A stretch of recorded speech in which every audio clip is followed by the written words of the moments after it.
Good evening, ladies and gentlemen. Happy 4th of July to everyone stateside. Of course, we don't celebrate that here. It's not something we're even particularly aware of, but we are here, of course, with the Hcast as normal. So appreciate everyone. I know it sounds funny. Why am I saying that, being a Brit? But I'm just going to say, obviously, appreciate everyone joining the stream nonetheless with their 4th of July celebrations. So we've got a really interesting stream today. This is episode number 43. So we're going pretty strong on this show now, the podcast. And Hollywood budgets are insane. I mean, it's a pretty nondescript title, but it's all encompassing with what we're going to be talking about. Indiana Jones is a complete failure. We've got some very, very funny insights to do with that. We've got Doctor Strange. This was a Phase 4 success story. It's now come out that it had $100 million more to its budget, meaning if you take a look on the conservative side, it made about $50 million. If you don't, it didn't make anything. Ruby Gilman is looking to bomb. The box office at the moment is 2% down from last year. It is an unmitigated disaster. And we're going to take a look at it all today. Ladies and gents, if you like what I do here, these streams do tend to get demonetized. So super chats are the way to support these streams. Basically, the podcast is funded and supported by you. Keep it going. Get your voice heard. Super chats are the way to do it. We'll cover them all. And often, a lot of them have become their own topics on the second channel. So if you throw out a really interesting question, it'll be there. We'll have it on the second channel as its own separate video where we discuss it. As always, today I'm joined by Culture Casino, and I'm joined by Andre. Apparently, you both muted yourself. I was like, did I accidentally mute you guys? Yeah. No, in my case, it's just I have noise in the background, so I'm just gonna unmute while talking. Yeah, I'm in the same boat. Good, so lots going on. All good. So Culture Casino is, of course, from Culture Casino. His channel is linked down below. We got Andre from Midnight's Edge, and his channel is, of course, linked down below. If you like any of their input today, please do check out their channels. You will like them. I'm sure you're already subscribed, in fairness. So it is what it is. But I'm glad you're all here on 4th of July. So we've actually got a few super chats that have already dropped in. We've got a White Fang super sticker. Thank you so much. That is a baby lemon thing. So thank you very much. Do appreciate that for $5. And we've got another $5 here from Unfinished Sentence. So did you see that Fede Alvarez Alien film got a release date? I did. And I'm really surprised because it does look like it's going to be a theater release, if I remember rightly, which is fascinating. I mean, who thought obviously it's not being released in 2023, but 2023, we're going to get another Alien movie released in theaters. Guys, what do we think to that? An Alien movie being released in theaters. I always thought it was a bit of a shame that they didn't do that with the Prey movie. I thought that should have been released in theaters, quite frankly. Yeah, that was a waste of potential. It was, and if they do something that good and put it in cinema, then we're good. If they give us the Disney treatment of something, we're in big trouble. Yeah, this is true. Well, so this is Alien Romulus. This is the Fede Alvarez movie, August 16th, 2024. 2024. Now, it was initially a straight to Hulu release back in March, but apparently it's now, rumored to be changing release destination. Yeah, so Disney needs money.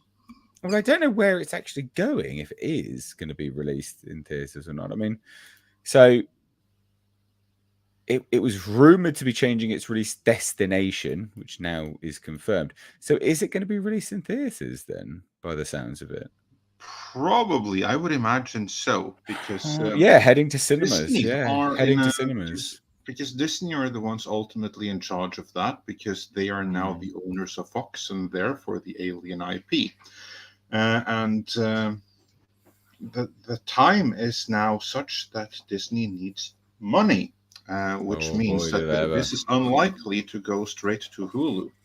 Well, it does say, sorry, even in the top part, Alien Romulus is heading to cinemas August 16th. I'm a little bit excited just because it's an Alien movie and it's my jam, and I'd love to see an Alien movie on the big screen again. Wouldn't that be good fun? Be good fun. Anyway, hopefully it's good, guys. But thanks for the super chat there as well. And we got one from Mr. Tickle Trunks for $3 Canadian and a super sticker. So thank you so much, my dude, dropping in support on the channel. Really do appreciate it. So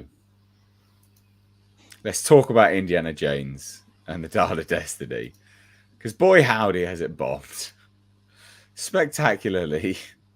Who'd have thought this would happen? Actually, many of us, considering it's a Kathleen Kennedy production. The industry is surprised. They really are. They are actually the establishment is acting as if they're shocked. But really, are any of us here on this panel shocked? If anything, I'm surprised that it opened as high as it did. I frankly would have expected it to open 5 to 10 million lower. Well, and again, in service to that, point, it did open really low. It opened under the $60 million estimated threshold that had been reduced just 2 weeks prior, in its 3-day weekend. This is through Tuesday. So it's through today. It's going to rack 82 million in domestic market, which is low. Really low. So bad. It's missing by $20 million what they were projecting. The lowest estimate was. To put it into context, these 82 million that it did over the course of its 5-day opening weekend, that's what it should have done on the opening Friday alone. Yeah. And 82 million gross through the first 5 days of release shouldn't be shabby for a legacy sequel. What? Who says this? Some kind of a clueless human. Yeah, so someone that's trying to run cover for Disney. Us who's saying that. Indiana Jones needs all the lift it can get, and 82 million gross through the first 5 days of release shouldn't be shabby for a legacy sequel from a more than 40-year-old franchise. But Dial of Destiny is one of the most expensive films. This is important, guys. One of the most expensive films ever produced by Disney and Lucasfilm. You are talking $350 million. It's not this 295 that they keep quoting. It's not. It's not that at all, because they did their taxes in the UK, so that revealed an awful lot. And there was, I think it was a Deadline article that began quoting a 329 figure, if I remember rightly. And I've been saying for ages it was 350. I'd said that for a little while. Yeah. In most videos. So 350 million. It's just insane. The most expensive film Disney and Lucasfilm ever produced, and it looks like that. And it took $82 million in 5 days. I mean, that's appalling. What are you doing with these budgets? Like, what are you doing? That is the issue, because that's the reason why all of these movies are bombing. Because if you look at the box office figures in a sense are fine. The problem here is the massive budgets that is spent on this. And I am reminded of the very wise words from one Ike Perlmutter, former Marvel head honcho, who was ousted when Kevin Feige and Bob Iger had enough of him. But basically, he was the checks and balances guy.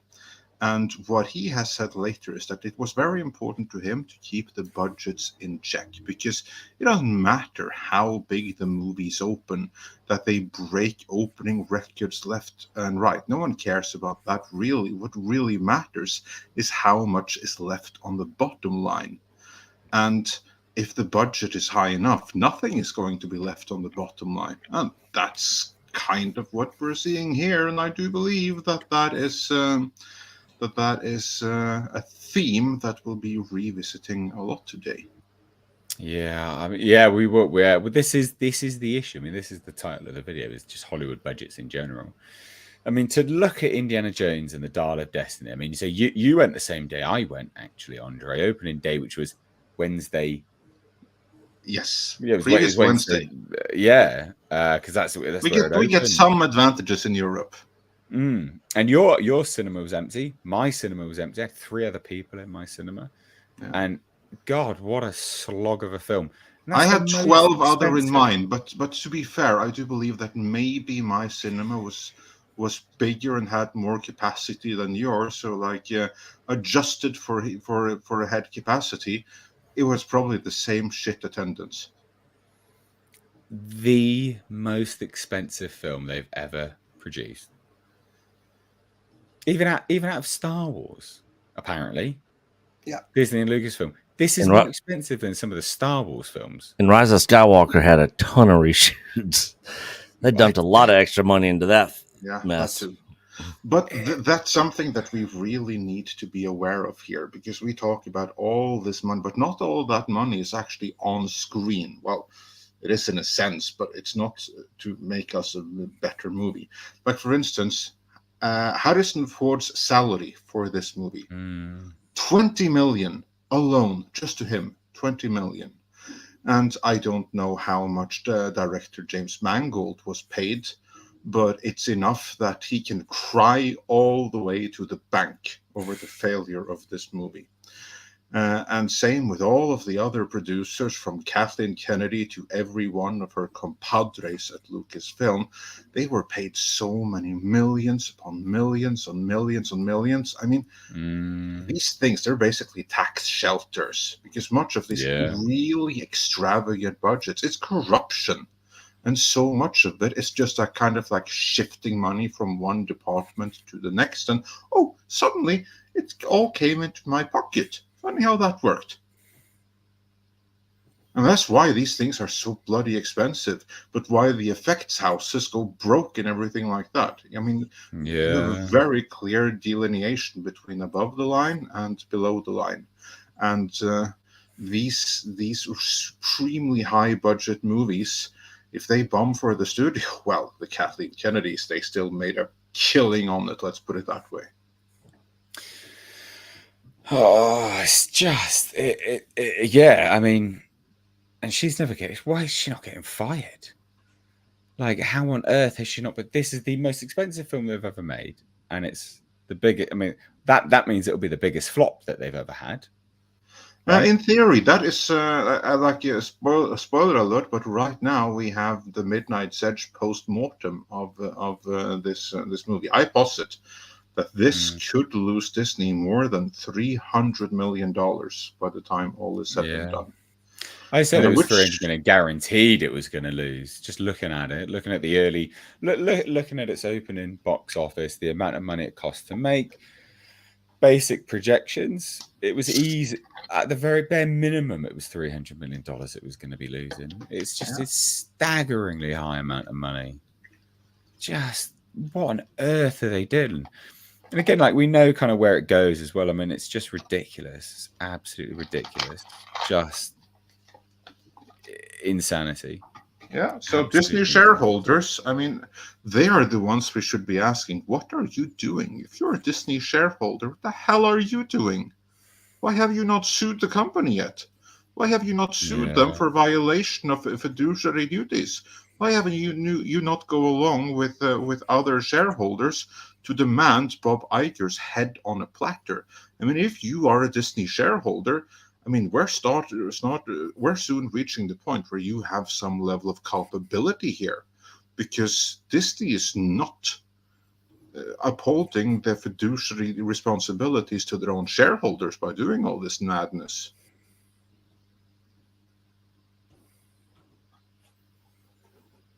I don't understand why we haven't seen class action lawsuits in regards to these kinds of things. Whether we should have. Yeah, I mean, the performance of some of these films has been dismal. They haven't made any money. I mean, this particular thing is going to push that number that we talked about, Andre, at the end of the year, well over $1.3 billion in theatrical losses, because we know Wish is going to have a proper failure, and so is the Marvels. So you also have this Haunted Mansion movie that nobody's heard of that's coming up in 2 weeks? I mean, it's nobody's heard of this thing, and nobody asked for it. So I feel like we're about due for shareholders to really come and get them. I think that the Disney shareholders have been extremely patient, and to their own detriment. Well, their financial detriment, and perhaps their future detriment. I mean, this is the other thing. You brought back the guy who'd set all these wheels into motion that made everything go the wrong way, and now it's just continuing to go the wrong way. But yeah, Indiana Jones and the Dial of Destiny is likely to make, my estimates keep going down. I wanted to be kind, and I put it between 400 and 450 million a few days ago, but it may not cross over $400 million, Andre. No, it may not. Because here's the thing. Again, it's already rejected by audiences worldwide. I mean, The Little Mermaid had in its favor that, incredibly, it was doing fairly well in the States, just nowhere else. But this is playing more like The Flash so far, which means worldwide rejection. Where's The Flash at this point? I mean, has it even crossed 200 million yet? I don't think it's even crossed 100 million stateside. Yeah, I can't. It's not going to.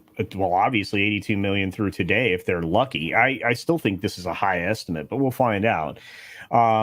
If it goes a full, okay, so it's good. We're headed into the first full week very, very quickly, because theoretically people saw this on, as early as Wednesday, Andre, right? You saw it like tomorrow will be a week ago. Yeah, that's correct. Yeah, and so you end up with a global box office that's sub $200 million. 1 week after its release. This thing is a proper flop, because guess what shows up in the box office a week from today for me? Mission Impossible. Sure. Oh yeah, that should be fun. Should be fun. Yeah, and so that 12-day runway this thing had, that window's getting tighter. Yeah. Cultured and Nick, I'm curious about this. If this was the case with you guys as well. In my theater, there were no trailers for any other movies. What there was instead was like a 3-minute preview of the new Mission Impossible. Not a trailer, but like this behind-the-scenes thing of them filming that stunt in Norway. Was that attached to the cinema or to the theater stateside as well? I'm not sure, because I was not paying to go see this thing. I got another way for me to be able to watch this thing. Surfshark is wonderful. I'm just telling you. Yeah. Yep. If you guys don't have VPN and don't want to pay to see some of this stuff, it's a great way to do it. But anyways, just because we don't condone it, don't mean you have to listen. Yeah, exactly. We're just telling you how to stay safe while doing whatever is your business. Yeah, absolutely. But yeah, I have no idea if what they showed, because I was not paying to go see this disaster. So I'm not sure. I haven't heard anybody else that I know personally that has gone and seen it. I saw it, Nick, and I'll tell you that of my 500-seat auditorium that I saw this film in, there were 39 people total, so about 17% of the audience that it should have had. It should have been sold out. It should have been a massive, massive film, and it wasn't. And then when I go back and I look at all the pre-sales and everything for this film, it doesn't look good. It doesn't. It didn't look good. There were seats that were open throughout the theater. There wasn't. There outside of the ghost seats, the pattern buying that we see for promotion, there really wasn't a lot there. A lot of people made day of reservations, or they walked up and got their seats, and that's just not the way modern cinema is now. At least not in my part of the universe. That's So- what I did. I just Yeah. hopped in the car and I went to the very first IMAX screening. That generally shouldn't be possible. You went to Certainly if IMAX you for Indiana Jones. Yeah, I might as well. Oh goodness I me! might as well. I did not I pay mean, top I dollar figure, to I see figure this. like, I could go to like a smaller screen, or I could go to the IMAX thing, which is more practical for me anyway, because there I can just drive to, because that's a little bit in the outskirts, right? So I can just hop in the car, park at the local mall and everything, and be out. Whereas if I want to go into town, I have to muck about with subways and everything, because Yeah. commies rule the Oslo Parliament and basically ban traffic in town. So yeah. So I yeah, just- I saw it what- in IMAX, and Wow. of course that didn't make it any better. If anything, it made it worse. Yeah, well, so what? Yeah, I just the look. Indiana Jones is a flop. Like, what do we think? Where do we think this is going to end up money wise? There you go. Before we shuffle on to some Well, super chats. Where do we think this is going to end up money wise? So yeah, when you were stepped away for a second, I mentioned to Andre that my original projection. We talked about this last week, so I'm going to go with I was thinking somewhere between 400, 450. I actually believe it's going to not be able to put a 4 in front of any number. I think it could possibly be 380. 400 million. Yeah, 350, 375, 390. It's not going to look good. Yeah. I think my original prediction was 450 Yeah. tops 450. Now I'm looking at around 380. Wow. Yeah, this is flopping harder than I even expected it to flop. I will say though that I'm very happy for it to flop this way. It is quite Yeah. deserved.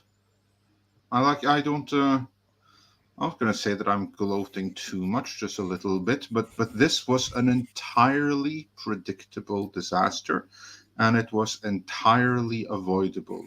I mean, all of us could tell from a mile away exactly how this was going to play out, and lo and behold, they went and they did it anyway.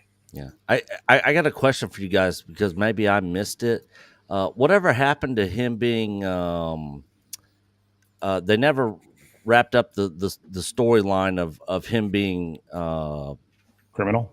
a criminal. And Yeah, no, they didn't, did they? No, yeah, they he didn't. looked, He was looked like he wanted for came back and he murder. was just like a regular. We just have to assume that Fleabag took care of that. Yeah, Yeah, he was wanted for actual murder. yeah. And he just comes back and like everything's fine. She Like fixed it nobody's so after him good anymore. that there's no need for him to talk to anyone or anything. It's like it's all good. The police don't need to talk to him. Insane. Absolutely insane. Oh, goodness me. Well, we do have some super chats to get to, ladies and gents. We do have some super chats. So we've got this one from Nikki D. Says, what are your early... Sorry, we'll start that again. What are your early estimates for the global box office total for the Marvels? I'm guessing 650, 675 million. Will the film make a profit? So, I'm not going to step on my own shoes in terms of the budgets of Marvel films, because that's a topic coming up. However, $650 to $675 million will not be a profit based on current Marvel movie budgets. It's just not going to be a profit. This will not be profitable. No. $650 to $675 million does sound about right. The 600 to 700 million range for this movie sounds about right. If Marvel and Disney start playing silly buggers, then you're looking at $850 to $900 million. But even then, that's still not enough to turn a profit. No way this film makes a profit. No way. Well, what's your early estimates then for global box office? Global? I think 650. I think between 650 to 700 is about Yeah, It's about right. I think that's a fair estimate right there. In between 657, with about a 350 to 380 domestic, is probably where it will end up sitting. It'll be on Disney Plus in a month and a half.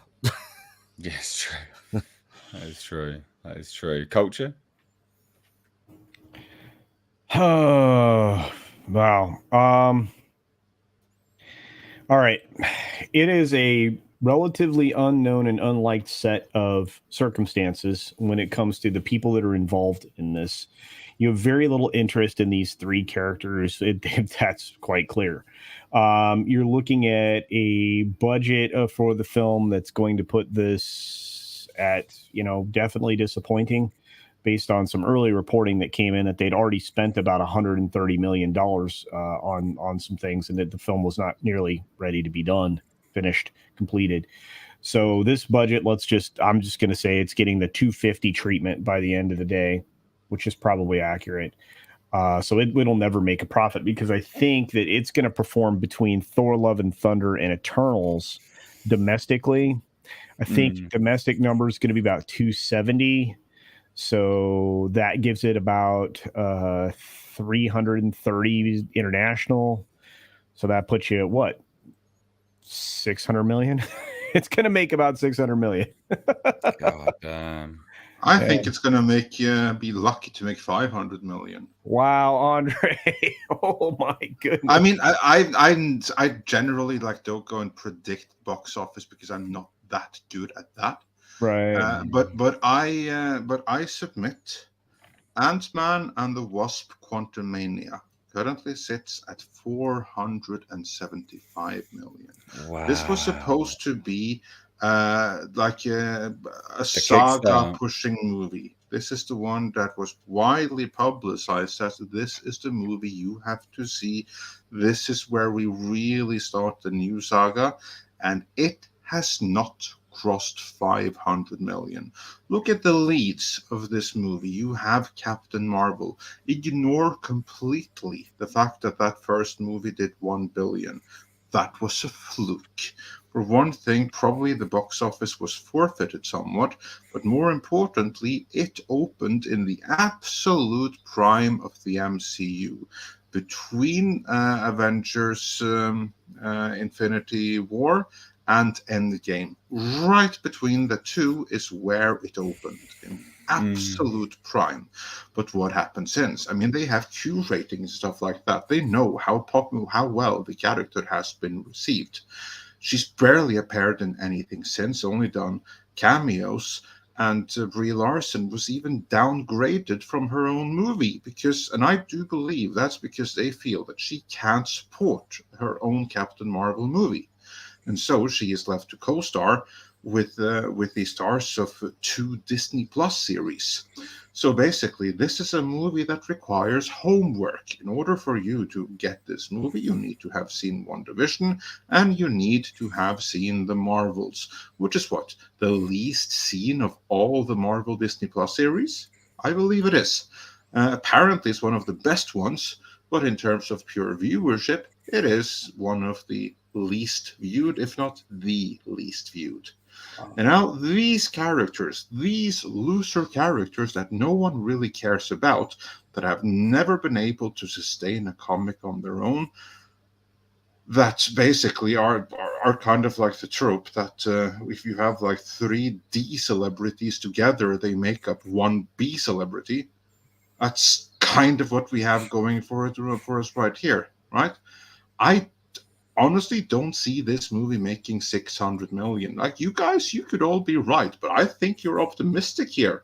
I see this movie making 400 or 500 million range, like Ant-Man. Yeah, well, I think so. It wouldn't surprise me.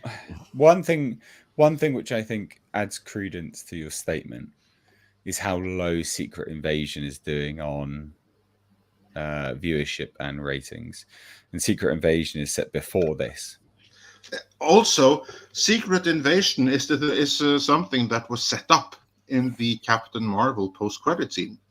I mean, this Yep. is an indication for how much excitement there is for anything Yeah. Captain Marvel, because that's really, where has Secret Invasion been set up? Well, in Captain Marvel, and in the Spider-Man No Way Home post-credit scene, and in one of the Phase 4 movies. That's pretty much it. And look at what it's doing. It's doing absolute shit. I mean, I guess it's doing somewhat better than Miss Marvel, Barely. but it's right down there. No, I think it's got the worst ratings. I think it's the worst rated, worst viewership. I'm pretty Yeah, certain. maybe it's even worse rated than Miss Marvel, and that's actually even worse for this movie, because what that tells you is that interest in the Marvel brand is even on the further decline. People aren't even coming for a Disney Plus series. Well, they're not even. No. Scratch that. They're not even coming for a Disney Plus series. They're not even coming for a Nick Fury series. Exactly. Nick Fury. Exactly. And now then, why the hell would people then go to the theater to see a follow-up to Disney Plus series and that bitch that everyone cheered when she was punched by Thanos? Well, there you go, Nicky D. It's sad when Samuel L. can't even bring in an audience.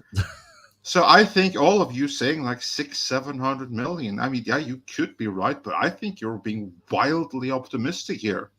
Yeah, it's kind of old estimates, maybe. 400-500. That's where I see this movie going. Okay.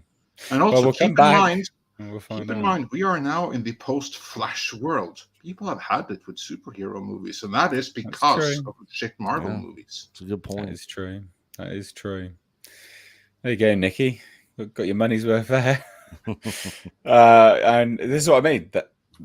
There you go, topic right there. We'll cover that. That's a great video. You have to clip that one, because I look forward to my prediction being the correct one.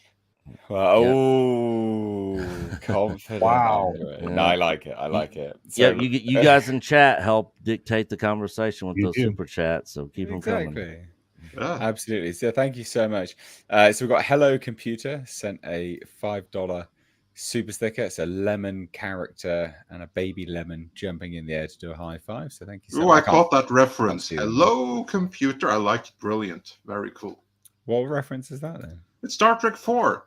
It's Scotty when he's Hello, computer. Hello, computer. He's got the mouse in his hand. Yeah, he's talking to the mouse. So great.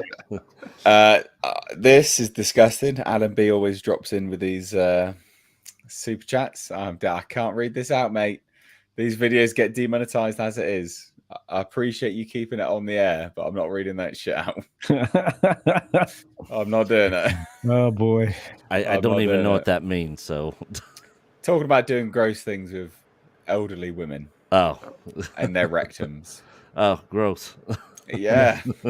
See about the demonetization now, don't you? I mean, it was bad enough. You would think you couldn't make it any worse, and then somehow you did. So, that's me.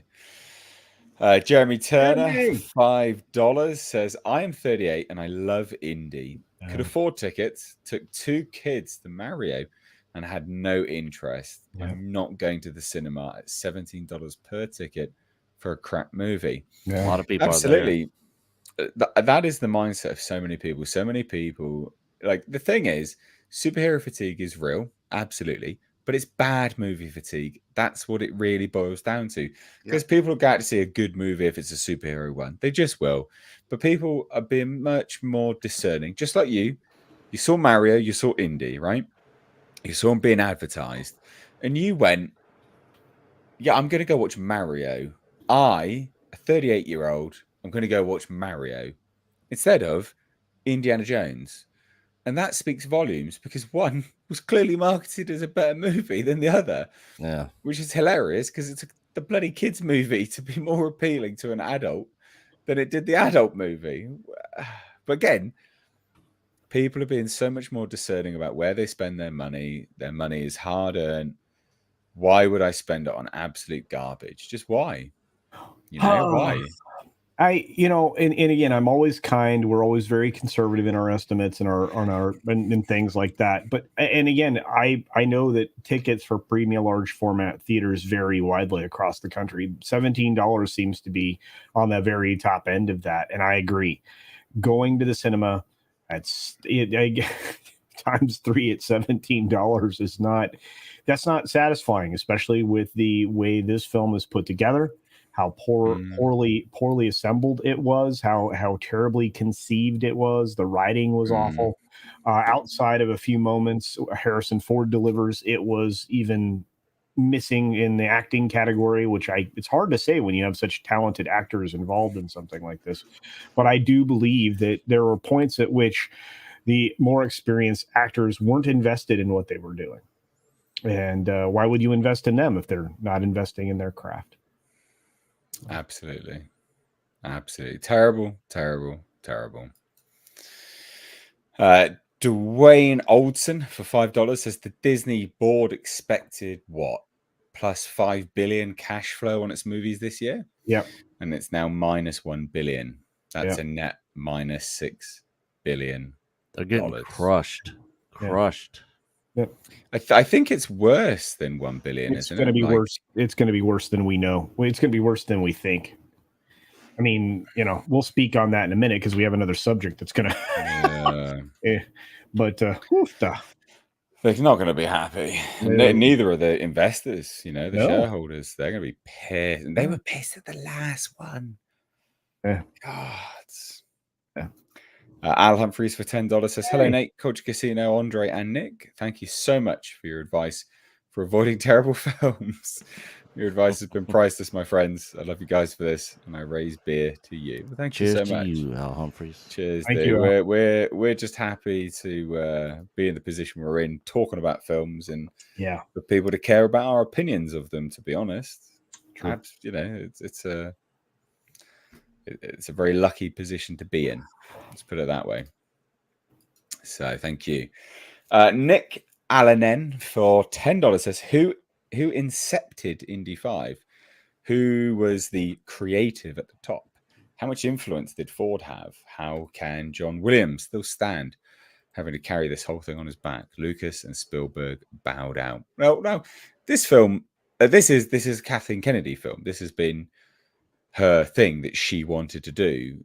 It's not a James Mangold film. He didn't want to. I mean, he did it, but he didn't want to do it. It wasn't like he came to Kathleen Kennedy and was like, "I've got an idea." This film's always been on the cards.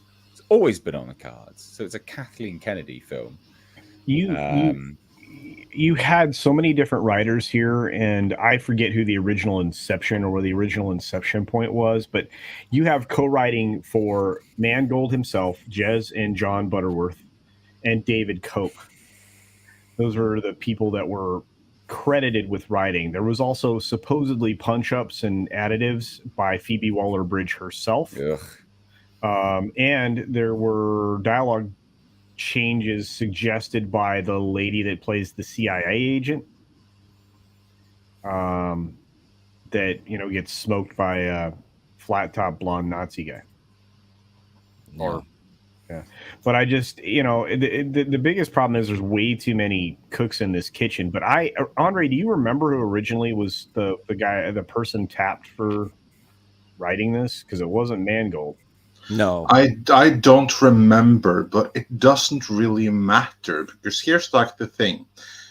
Nate hit the nail on the head. This is a Kathleen Kennedy production.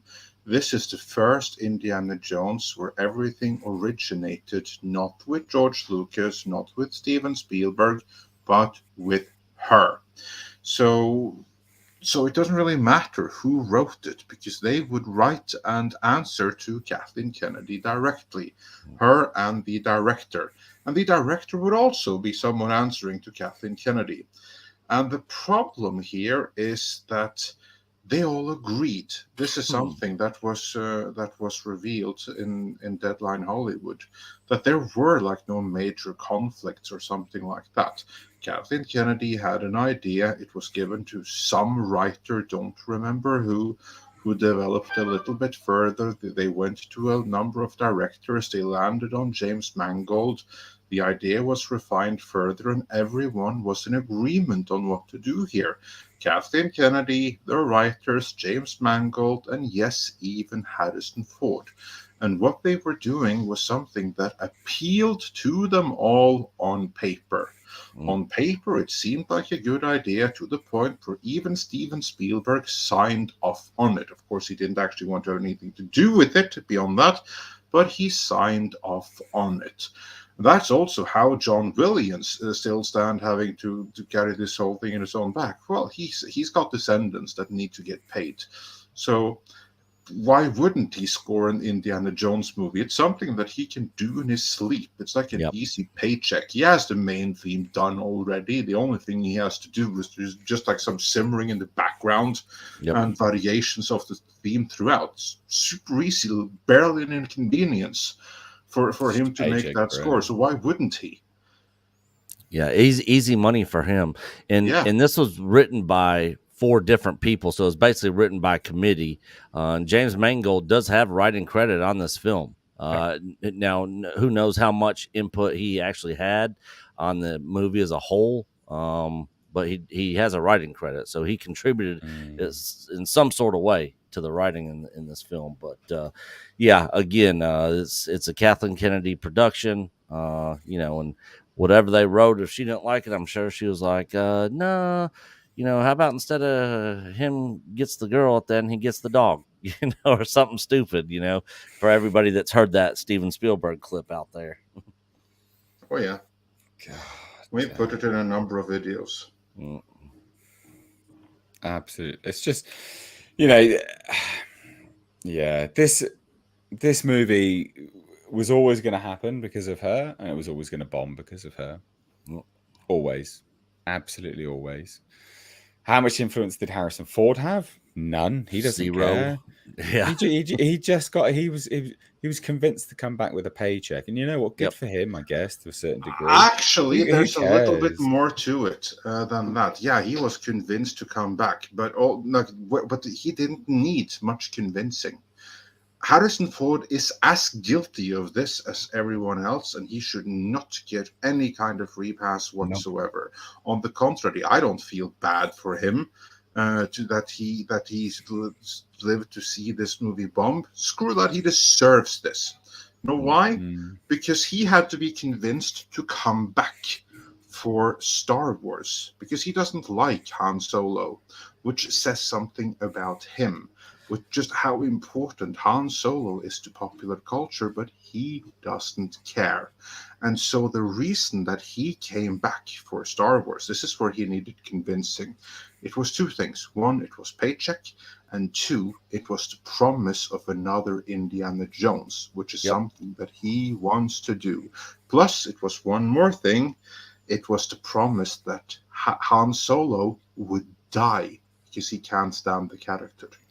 And then they killed Han Solo off in the most heartbreaking, gruesome way there possibly could be. And he agreed to all of that. It should never have been put on film, and it was. And that's on him. He enabled all of that.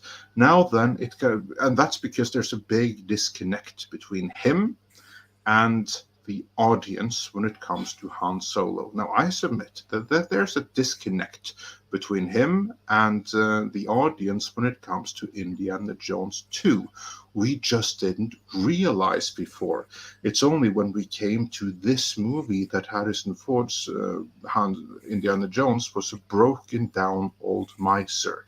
Now, this, unfortunately, is something that appeals to a bunch of actors. I mean, look no further than Patrick Stewart. In all of the press leading up to Picard Season 1, he was so proud of how different this was going to be from Star Trek The Next Generation. You know, the fan favorite that everyone loves, where Picard was a hero. He was so proud that, this is not going to be the same Picard. He's a changed man. He's broken. He's beaten. And he took such glee and such delight in it. Why? Because that is something that he wanted to do as an actor. That's all he cared about. He was an actor. And now finally, he got to play the beaten and broken down character that he wanted to. The fact that that is not what the audience wanted, well, that didn't He didn't care. for him. That's what he wanted. And I believe it's the exact same freaking thing here. Harrison Ford loves Indiana Jones, yes, but Harrison Ford, the actor, wants to do something different. He wants to push himself to do something different with the character because he thinks that's what the audience want. Maybe he genuinely believes it. Maybe he was convinced to believe it, but he signed off on this too. And that makes him equally guilty. He could have pushed back. He could have given some kind of indication that he did not agree with this, kind of like Mark Hamill did with what was done to Luke Skywalker. We know he didn't like that. But no. Harrison Ford, he went into this all in, willing all the way. So no, I don't feel bad for him. He has this coming, as do they all. I think Andre, I think you're right, and it's not uncommon for somebody like Harrison Ford to want to disassemble the character they've been playing for so long. I mean, and you see that in a lot of times. It's like the actors want to do something different with something that they've owned, and so it isn't surprising to me that he leaned in that way. Just isn't. We just want to kill him off, for goodness sake. Well, nearly ridiculous. Yeah, well, they did, but they did kill him off in everyone's bloody hearts, didn't they? All right, come on. So we also got a super chat here from Dwayne Oldson for $18.12. Bizarre super chat number, but I like it. It says a shout out for the Crown's most effective try at payback. 1812, is that reference? What is that a reference to? 1812. That's a war. Is that? God, my history's terrible. It's late here as well. I know we don't really care. I don't think we. Is that the independence stuff? Is that what that is? No, that was 1776. Yeah, that's right. 1812 was Yeah, it was bought by the United States and all of the allies against the UK and their indigenous allies. Yeah. 1812. That's the date, is it? Yeah. That was. We honestly don't cover this at all. Oh, all right. Fascinating. No, honestly. So just because this probably sounds like pure ignorance from me. Like I like my history, but I like sort of ancient history, right? But this is not taught at all. We do not learn about this remotely. It was fought. Bizarre. Yeah, it was fought between U.S. and Great Britain primarily over the imprisonment of American sailors by the British Navy, as well as disagreements over trade, Western expansion, and Native American policy. The war ended inclusively after 3 years of fighting. Yeah, and it's funny. It's like every time you guys fought a war with the states, it successfully bankrupted one of the countries that participated with the U.S. So, like the first one, it ripped France apart, and the second one ripped Spain apart. So you guys were taking out your rivals, but you weren't taking out the cause of the problem, which was the bloody Yanks. War's a big money making machine. The industrial. Yeah. Anyway, I just thought that was interesting. Well, thank you so much for the super chat. I get a reference. I now get. Strong and Grand for $10 says, I've been watching a lot of fan rewrite videos of Star Wars 7 to 9, Indiana 5, and some Marvel movies shows. It is tragic what amazing stories could have existed. Maybe an alternate universe. Now, I'll just say this. Those writers that wrote those films are striking. Yeah, they're still on strike. That's right. That's still going on.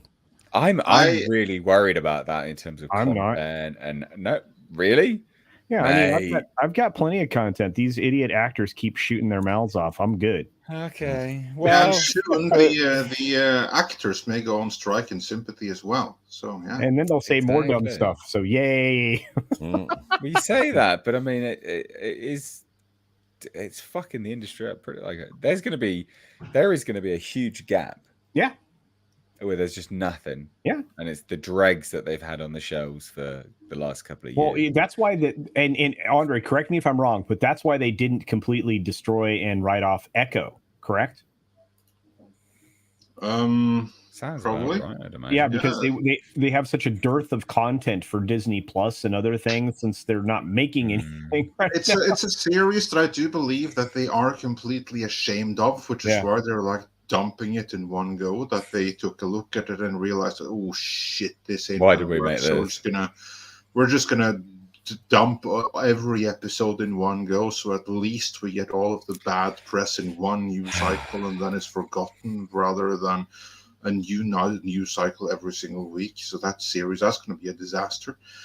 But speaking of like the fan fixes and stuff, I just think of like my Midnight's Edge colleague Tom, how he can like take a shitty concept and turn it around so easily. Like, why the hell can't these Hollywood writers who are paid hundreds of thousands of dollars do the same thing? It shouldn't be that difficult.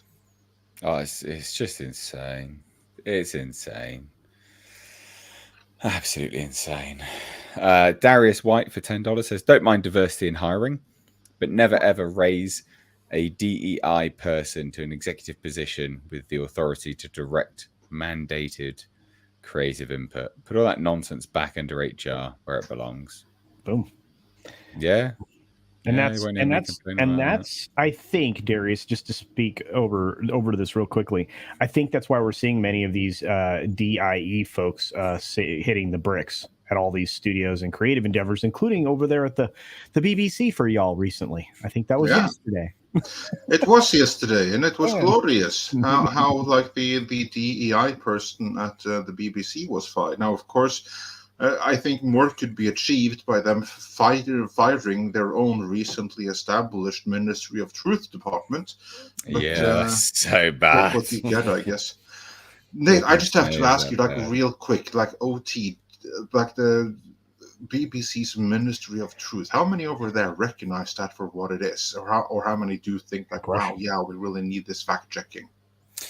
So I think it's important to realize actually is that so many people have now switched off their TV license. They don't watch or pay to watch the BBC. They're just not interested.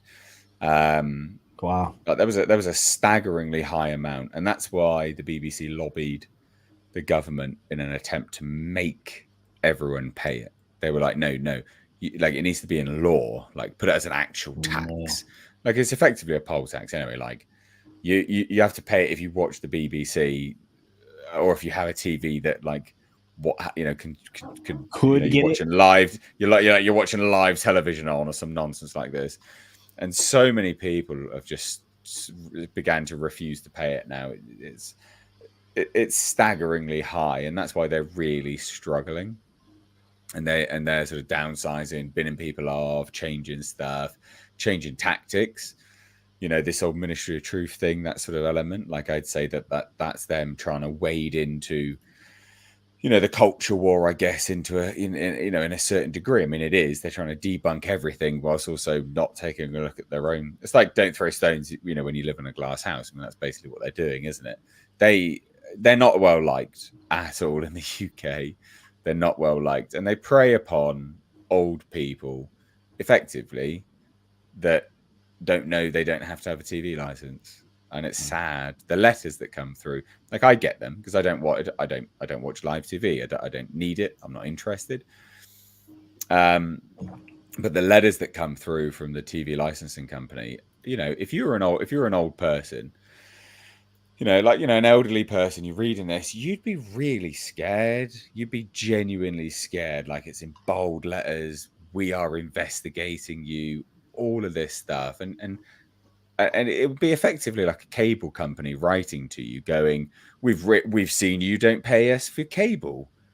If you're caught watching our cable, we're going to arrest you." And it's like, yeah, well, I don't though, so fuck off. What are you doing? It's the weirdest thing. It's so bizarre. Honestly, it'd be like any internet provider knocking at your door, going, "We've seen you're not a customer. We want to investigate whether you're using," like what? It's funny to hear you talk that, because that's actually how it is in Norway, because here, like our BBC, that actually is like that. It's something that you are required to pay. If you have a Oh, that's TV, so you are sad. legally required to pay the TV license fee to fund the basically our BBC.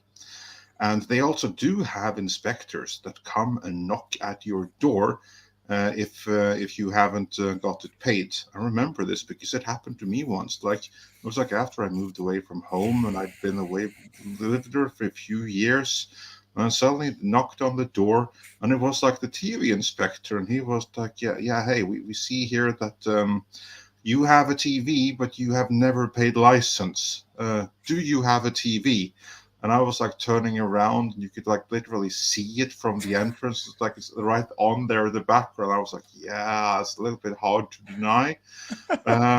When did you get your TV? I was like, can we say that I bought it yesterday, and I haven't had time to register it? Yeah, fine, all right, we'll go with that. So, yeah, that was like at least good Oh, 5 years where I man. didn't pay that license. The only thing I watch Uh, BBC for over here in the States is reruns of TNG and DS9. How do It's the you? only, that's the one time I stop on that channel. I forgive my Yeah. ignorance because it's not something I've ever paid close attention to outside of the business part of the BBC, but this has never come up. How do they handle advertisements in on television in the UK? How do you mean? How do they handle it? I mean, We just have adverts? you do?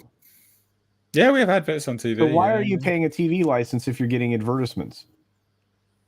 Oh, but the different man. channels, I can also answer that because, like in Norway, you have our equivalent on the BBC, and since that's taxpayer funded, there are no advertisements there. Their advertisements are illegal. There's none fair enough. ever.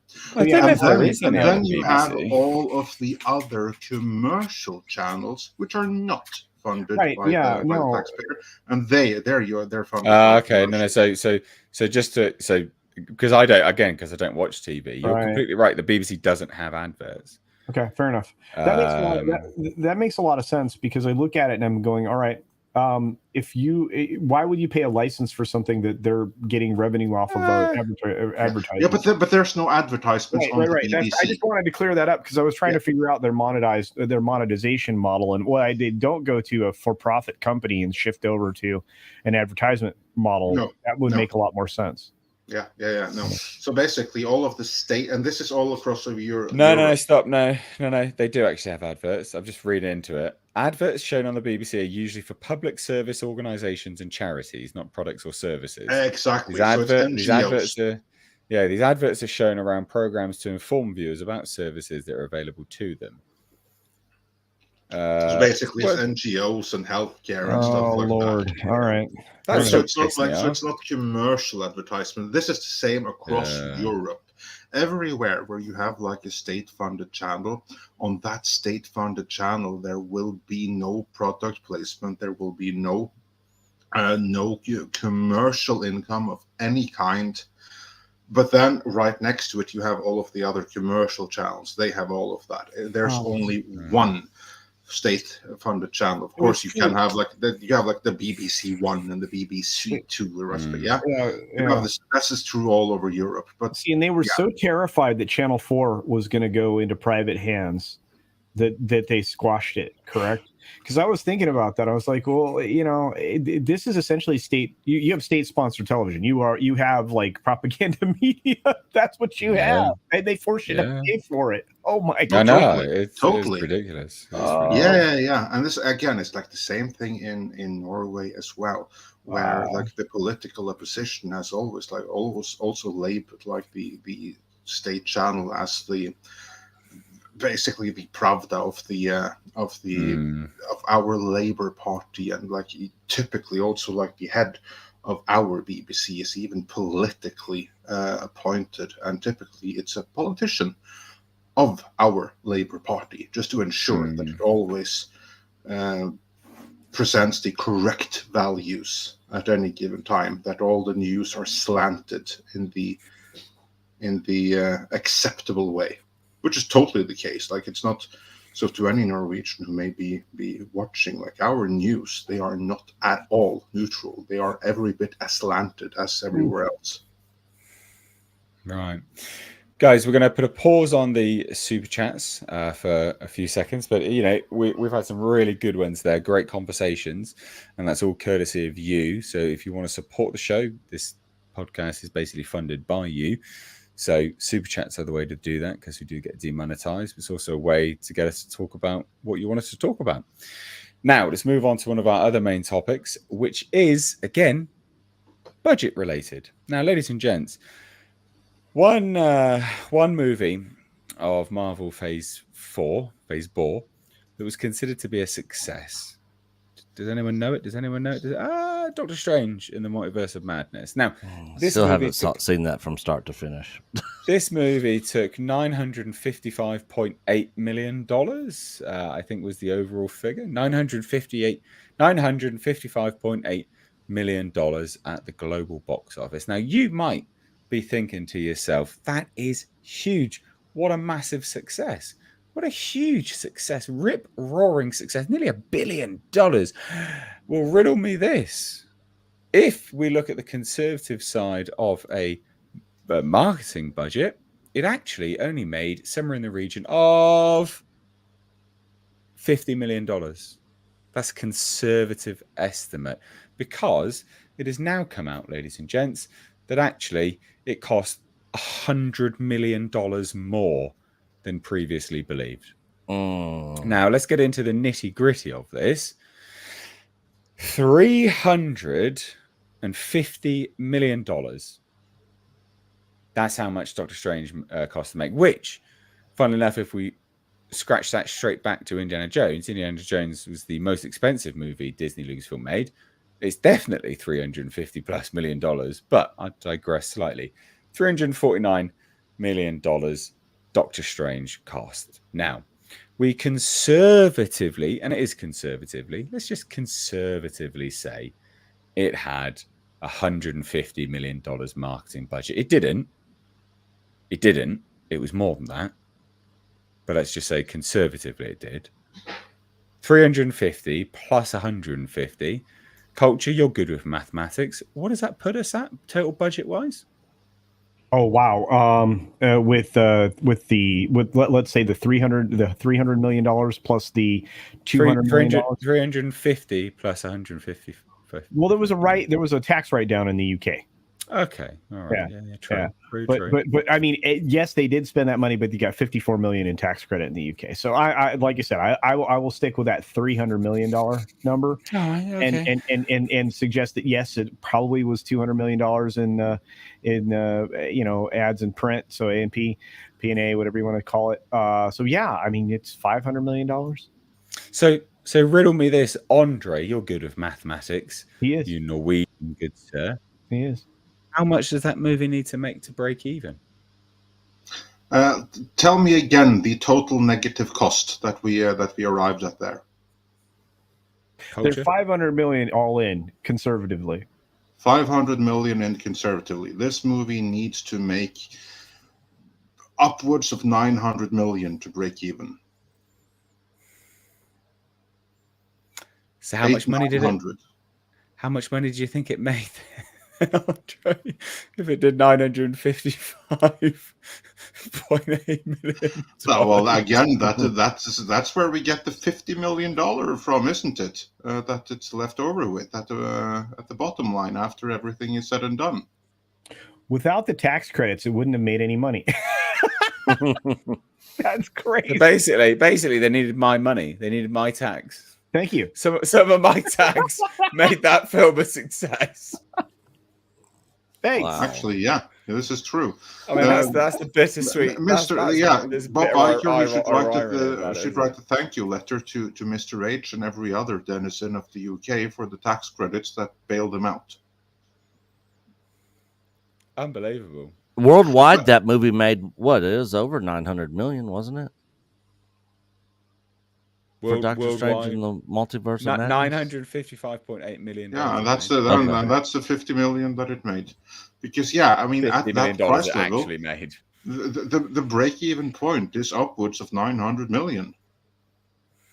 Yeah, And sorry, they just waste money. Yeah, like I said, I just had to point that out, that without that tax credit received from y'all for $54+ million, and this is all real. This was sourced out by Forbes, right? So when you look at this, It's real because they also filmed in the UK, so they had to file their taxes. Yeah, They that's had to file fantastic. it. But $54 million came out of your pocket, Nate, and I promise you, Disney doesn't care that they robbed you. They robbed you. They'll spit in my face as well, I'm sure.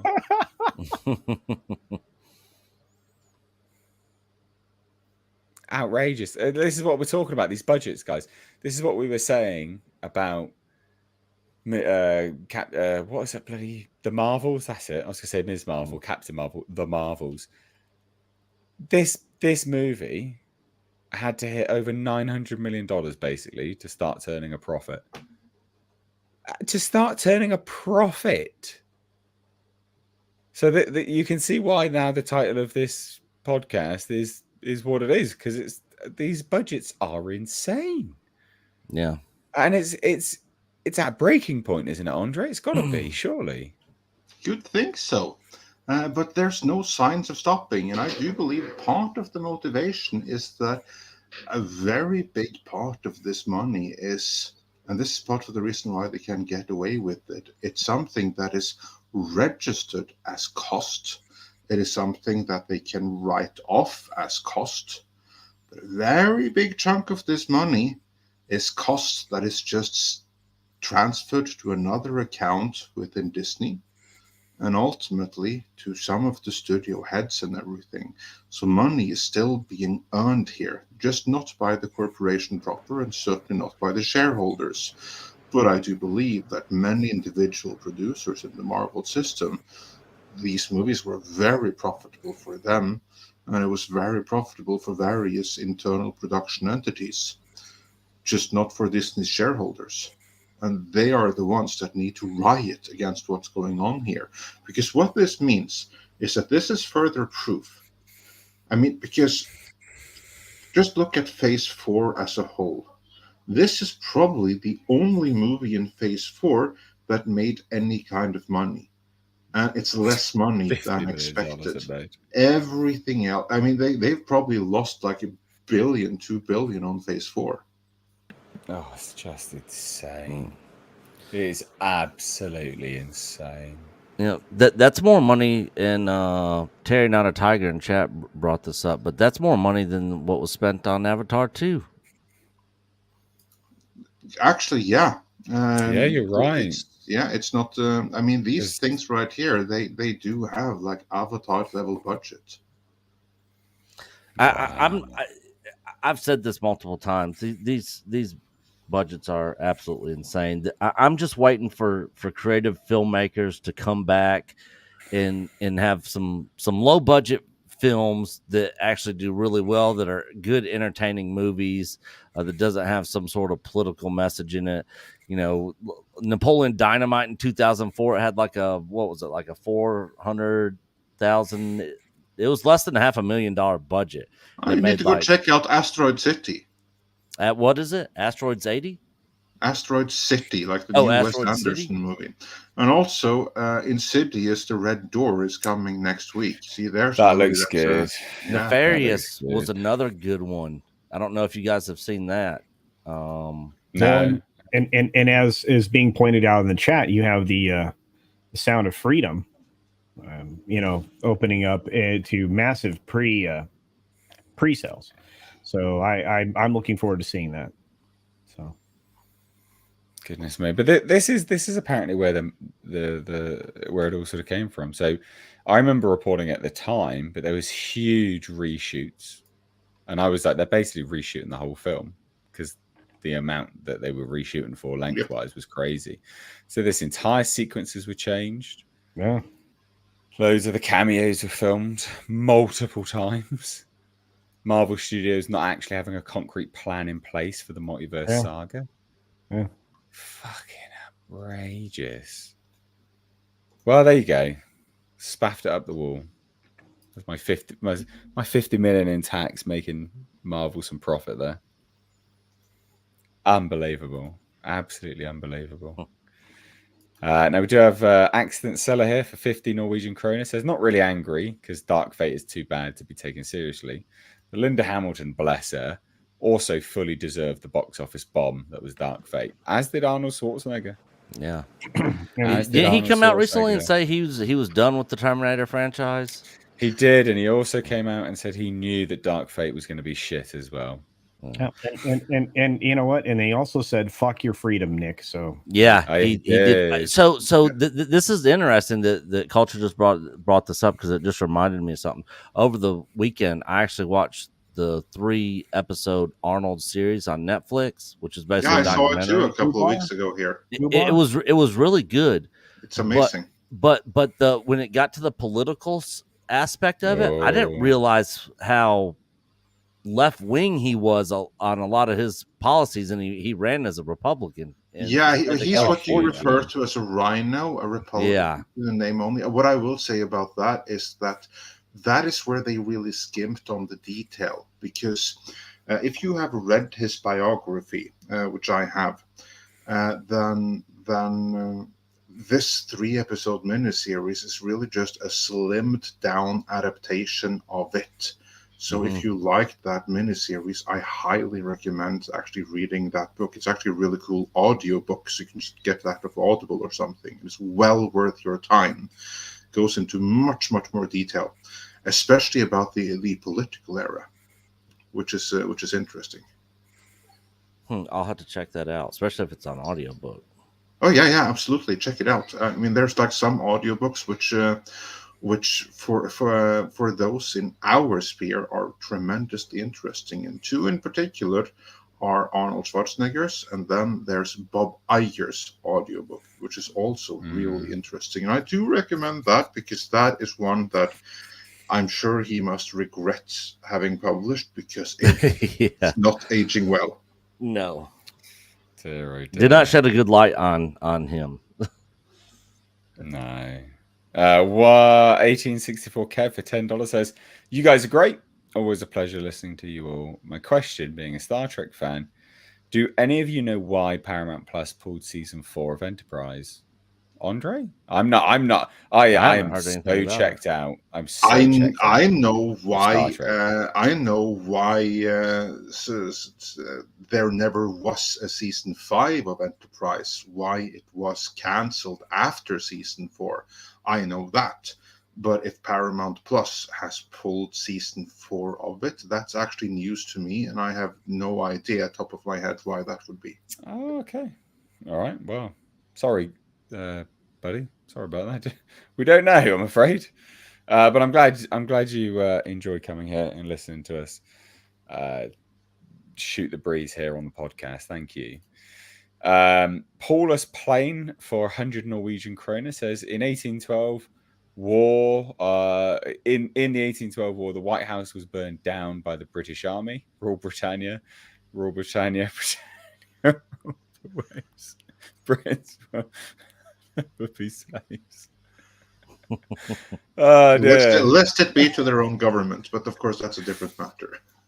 This is true. Oh, you're not going to see me. Well, and prior to burning down the White House, they actually sat down and had themselves a proper meal because the table had been set at the White House for a state dinner the night that they did that. And I tell you, they're doing that in class, then, aren't they? Speaking of the White House, it was just reported right before I jumped on here. They found cocaine at the White House today.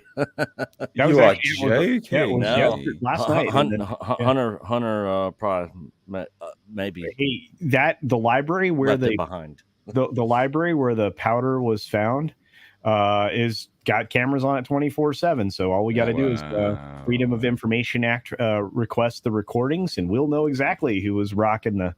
It's so good that the adults are in charge again. Yeah. Oh, so good. Love it.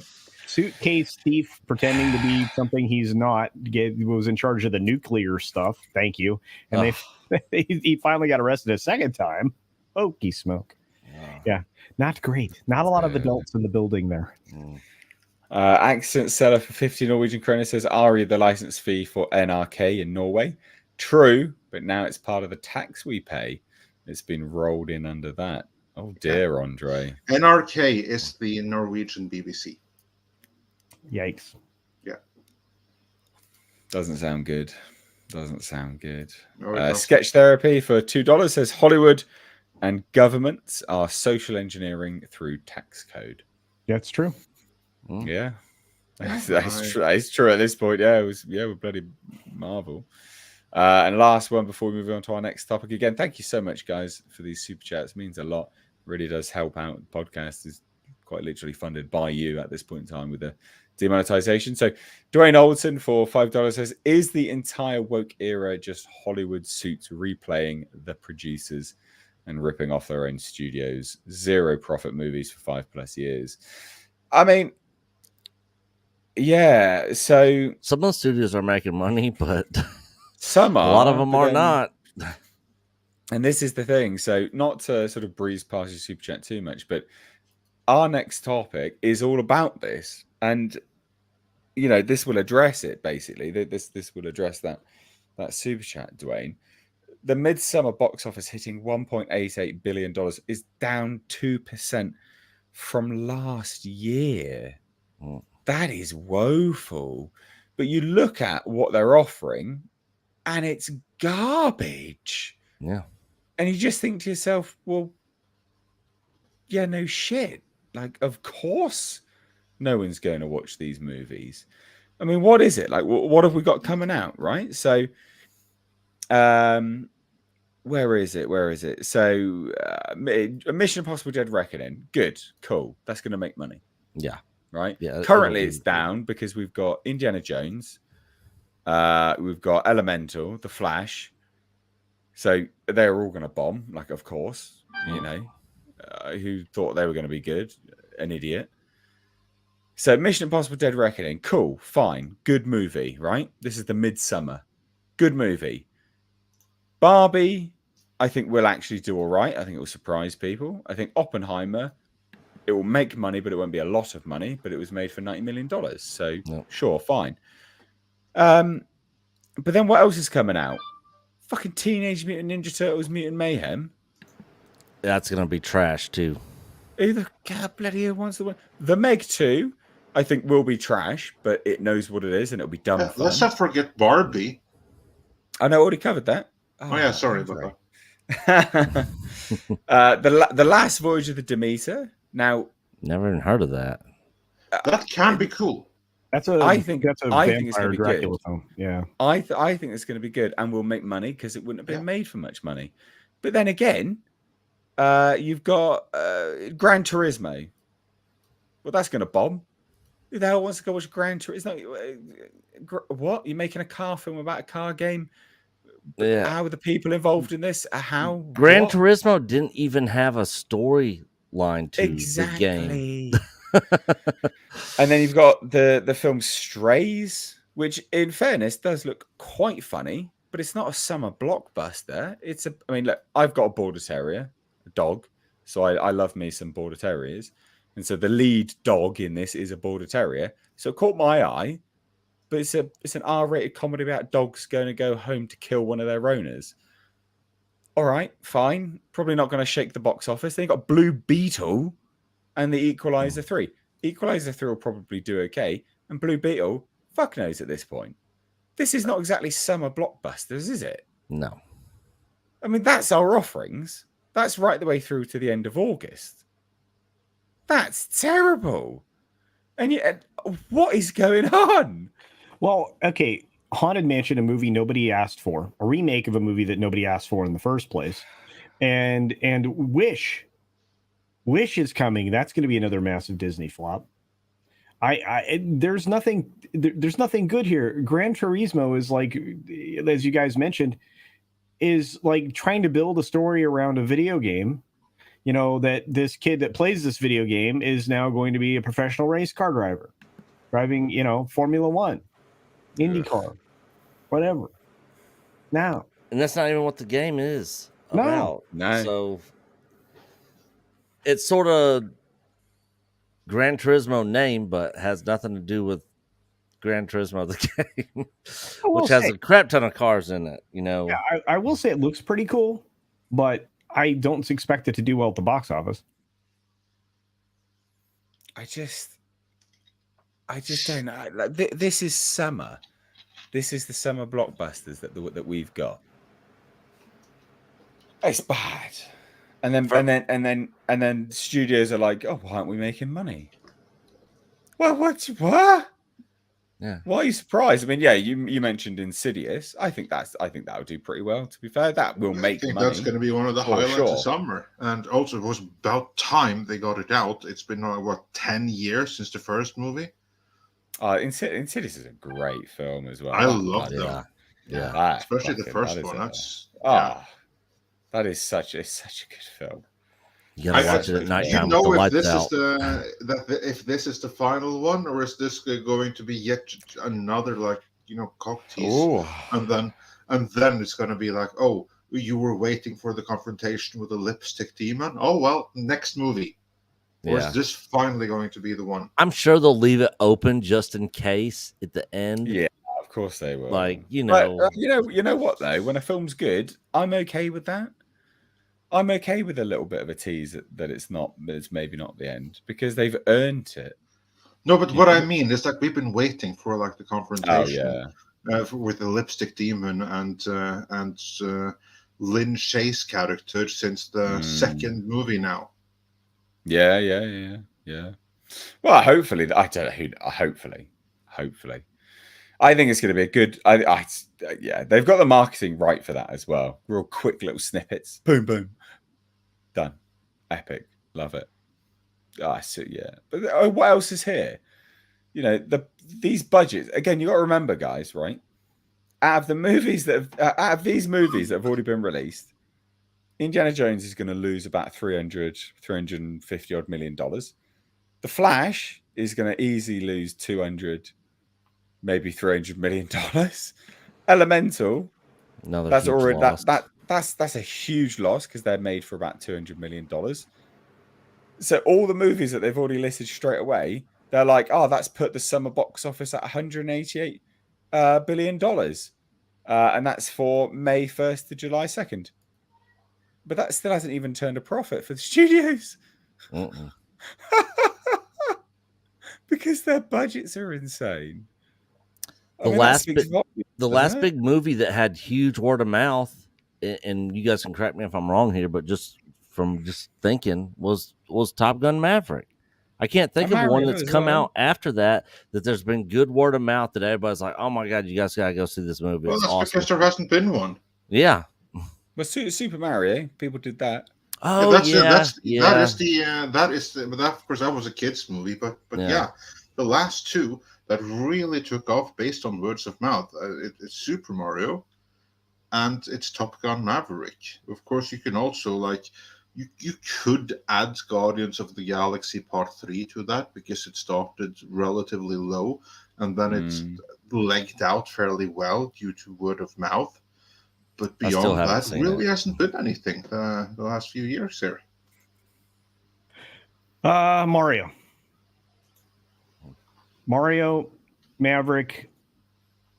That's it. Maybe Mission Impossible that's coming up. I don't think we're going to get a lot of good word of mouth on any of the things coming out aside from Mission Impossible. I don't know. I have nothing to look forward to other than the Sound of Freedom movie and Mission Impossible. That's what my future is. Everything else looks like quite shit. Deadpool 3. I'm waiting to see what that's going to be. Oh, you don't want to know about what they're doing to Deadpool 3. Oh, I haven't heard anything. Is there some news out there on it? Strike it from your list right away. Yeah. Oh God, no. Well, go on with it. Oh, I had high hopes for that. Come on, tell us what's going on with Deadpool 3. Come on, new section, culture, casino, and burst all of our bubbles. Andre, add additional context as we go. But here's what's happening. Because of the writer's strike, Ryan Reynolds is not allowed to improvise any lines. He can't divert from the script at all. What? Because he was involved in writing the script. So he can't do what he does, which is basically be Ryan Reynolds in the film. So anything that's on paper has to be the performance. So he's locked in. All of those funny quips, the things he comes up with on the fly, he can't do. Worse yet, and this is the thing that's even more terrifying, they're going back into the multiverse. Yep. Did you? Did you? I hope you enjoyed the Guardians of the Galaxy Christmas special I still haven't because seen they're that. essentially doing that. Why? What do you mean? Well, they're bringing back Hugh Jackman without bringing Wolverine back to life. What? So that they're just having Hugh. So Hugh Jackman's What? going to be in it, but not Wolverine. Hugh Jackman is in it as Hugh Jackman, the actor playing Wolverine, picked out of the multiverse. But why? What's the? Uh, Oh, that's really what everyone wants to see, isn't it? Fuck what off. a terrible idea. Who thought that was a good idea from the start? What is that? That's What the is only reason I that? was looking forward to it, because I was like, Hugh Jackman coming back as Wolverine. Oh, he ain't. And he's not. Okay. All right. Well, Deadpool 3's off my list. Shit. But that's the only reason people want to watch it. I mean, Yeah. that That's is the certainly only certainly that is reason. what I have been told. Maybe it was disinformation. Maybe he will come back as Wolverine, but basically the rumor that's going out there is that they're going to respect the legacy of the movie Logan. That was the last time Hugh Jackman played Wolverine, and apparently then he ain't playing Wolverine. It's Hugh Jackman playing Hugh Jackman. The actor played Wolverine. That is so fucking stupid. Yeah. This is not the expectation you should have subverted, Marvel. I mean, and my reference to Guardians of the Galaxy Christmas special is that what happens there is that Kevin Bacon. they basically give Kevin Bacon, the actor, as a Christmas present for Peter Quill because he's the hero who saved the universe in Footloose. Interesting. Well, I guess the next movie I'm looking forward to is the next Nintendo cinematic movie, Zelda. Oh, come on. Mission Impossible Dead Reckoning. Come on. I haven't seen all the other Mission Impossible movies. Well, then you got your homework. Yeah. I mean, you have a lot of few Right. times ahead of you before then. And Yeah. Culture, I know which movie you are looking forward to also. Mission Impossible Dead Reckoning Part 2. Oh, I'm also looking forward to that. That's true. Yeah. That's true. Yeah. I'm very excited. See, Tom Cruise is in those movies. So Yeah. I do hope that Sylvester Stallone can just get out and announce Rambo Part 6 one of these days here. So I have something. to look So, forward wait, to. wait, let me take it back. Expendables 4 looks fantastic too. And I hope that is something that can motivate him to do Rambo Part 6. I am excited for the testosterone movies because we don't get a lot of them anymore. Yeah. Let's get to, we've got 3 super chats here before we move on to our next topic, which is another bomb, believe it or not. Surprise, surprise. Horseradish Power for $5 says, just seen preview for Smoking Causes Coughing. It is an anthology film, which is funny as heck, has lots of pulp culture references. Andre will love it. We had this mentioned on the I have last to check podcast. this out. I haven't seen this yet. It looks so bizarre and funny. It's the French film, right? Yeah. Yeah. Well, that's promising. Go look at the trailer, everyone in the chat. It looks like it looks good fun. That's all I'll say. Smoking Causes Coughing. Bobby Stevens for $5 says, in that movie Wish, a girl wishes on a star and the star's name is Star. I hope Disney wasn't up too late thinking of that one. Are you fucking for real? What is going on with these writers? These writers are striking. Guys, the writers who wrote that are striking for more money. Let that sink in.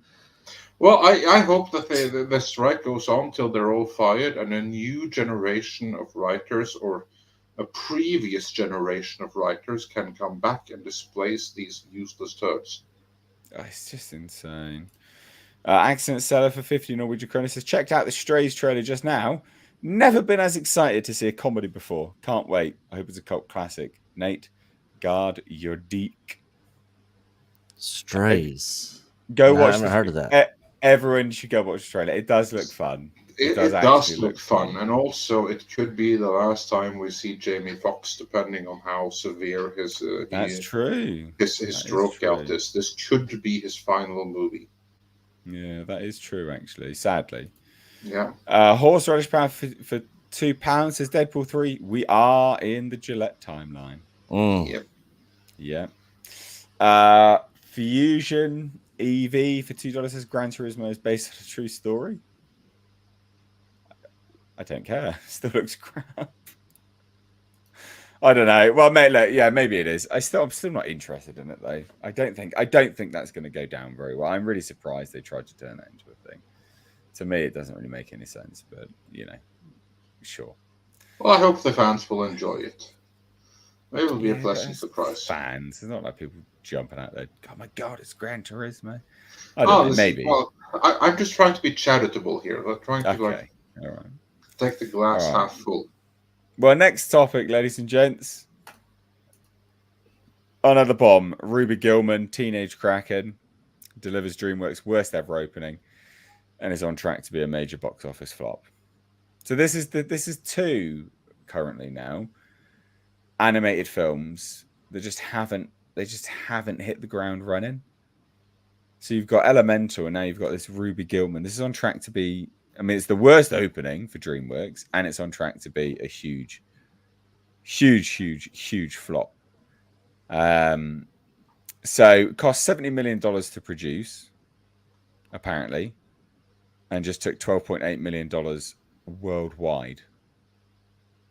Or is that no? Yeah, DreamWorks is that? Yeah, that is right. Is it 12.8? No, $12.8 million. So I've got to reread this because I'm so shocked. $12.8 million worldwide.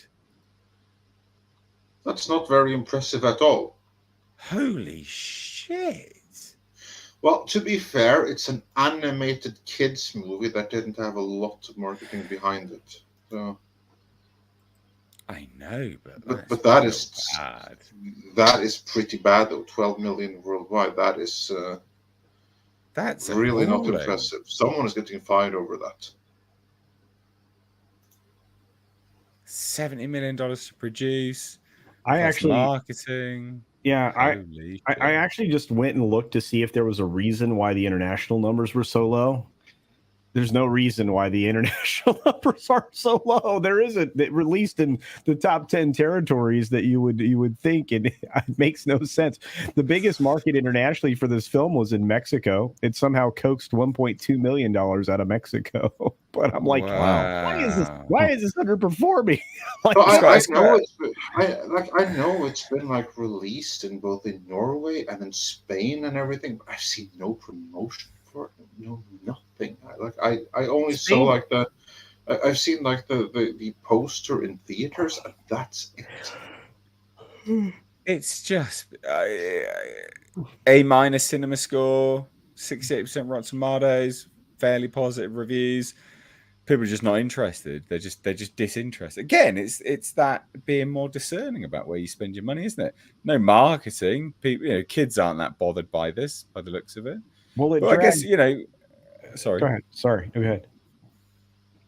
I was just going to say, like, what are kids interested in now? Then I guess because they're interested in Mario. I mean, the animation looks shit to this. In fairness, as well, that's the worst ever opening for DreamWorks. It reminds me of Delgo in a sense, in terms of like opening, because that was like also another like tremendous flop. Well, it was kind of like a tragic story as well. But, I'm looking at these international numbers, and they are incredibly disappointing. Brazil brought in 177,000. Chile was 184,000. Colombia 161,000. Czech Republic brought in 82,000. Oh my goodness! The UK, you should be embarrassed. You guys went to this film for to the tune of 1.1 million. So yeah, wow, yeah, it was not good. Yeah, man, Slovakia like yielded $40,000. How much did Norway yield? It's not up. It's not here. You fit in the rest of the world category. It was so inconsequential. The rest of the world brought in $2.2 million. So yeah, so let's see. That's $12 million. I'm flabbergasted. It's only brought in 5 million here in the States. So it's like, oh no. That is so bad. This is bad. But it doesn't look right. Look, okay. It doesn't, how do I phrase all of this? So, look, it looks like crap, obviously, but it doesn't look anywhere worse than the other crap that's been released in the last couple of years that was equally as crap that did better. So why is this crap done especially crap? I don't know. I mean, it's I don't know. Nobody went to see the film. I think I'm going to say it this way: marketing probably played a huge factor, right?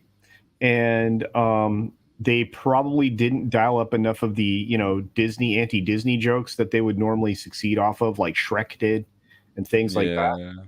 So, I mean, at least if they had them, they weren't broadly advertised in the marketing. That, and I think the animation didn't look compelling, but I thought it could be a cute film. I'm just now that from what I've heard, it even has some interesting woke elements in it, not overpoweringly so, but yeah, I think people are just being much more discerning. I think that's the right word, Nate. I think you've nailed it. I'm just speculating here because I haven't done any thought of kind of research, but for an opening this low, for a movie that opened this wide, that I have never heard about until 2 days ago when I happened to see the poster. I think this is a marketing thing, that this thing has not been marketed, which tells me this is by choice. This is something that was sent out to die by the studio. I've never even heard of it. This was something they released because they had to for some contractual thing, but they've decided to cut their losses and not spend anything on marketing and just send this thing out to die. And that makes me curious about the behind-the-scenes story here, because whenever something opens this low, there's a story there, one way or the other. God, so bizarre. Just like there was with Delgo, which is like the only movie I can think of that opened even worse than that, because that opened to like what, $1 million or something, and that was never heard of that one either. No, it was a contemporary of Avatar, and it told the same story as Avatar, more or less, but it was like this independent feature, a passion project that like people had invested their personal fortune and everything in. So it was like something of tragic story in this end, because the filmmakers really put everything on the line and they lost. And it was like the final movie of Anne Bancroft or something like that, because she recorded like her lines years earlier, and then she died before the thing came out. And yeah, and someone did the math, and it apparently had like on average 2 people watching it per screen. Wow. So that was like one of the biggest animated flops of all time.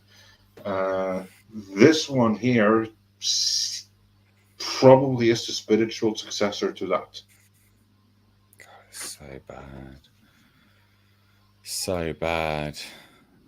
John Apocalypse has dropped in for something to be excited about. For £2, says hyped for Argyle. Gunn should get director for DC. I don't know that one either. Argyle? Isn't that the one with Dua Lipa in it? And Henry Cavill and stuff like that? I swear it is. When I hear Argyle, all I think of is the limo driver from Die Hard. I swear it is. I swear it is. Yeah, it is. So, I think it's a Netflix movie. Matt Vaughn. Okay, sign me up. Is it a Netflix film?